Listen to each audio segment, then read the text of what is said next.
Hello there. This is a follow-up video on AppStore membership's perk configuration.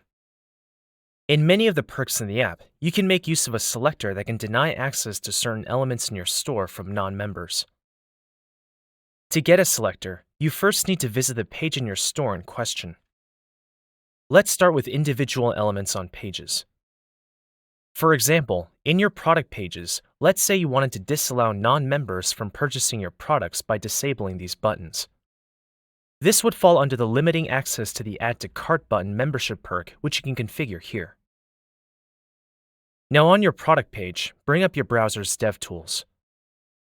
For this browser, that can be accomplished by right-clicking and selecting Inspect.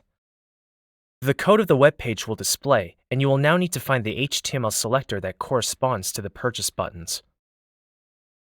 You can either click to select an element on the page or scroll down the HTML code in this window until the purchase buttons are highlighted. Here the selector is product-form_buttons, but yours may be different depending on the Shopify theme you are using.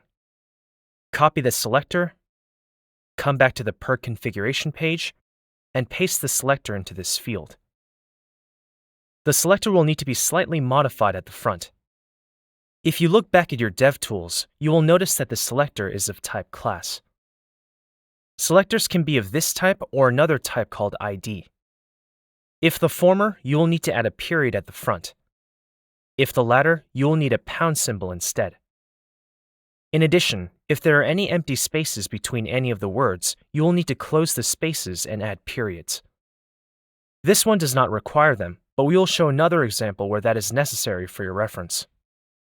Let's say you wanted to hide an entire catalog page in your store.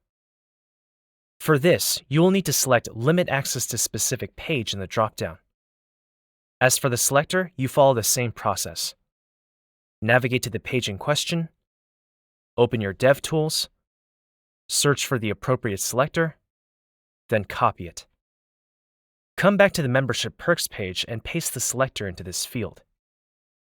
As this was type class, a period must be added to the front. As mentioned previously, this is an example of a selector with spaces. Once again, anywhere there is a space, it must be closed and replaced with a period.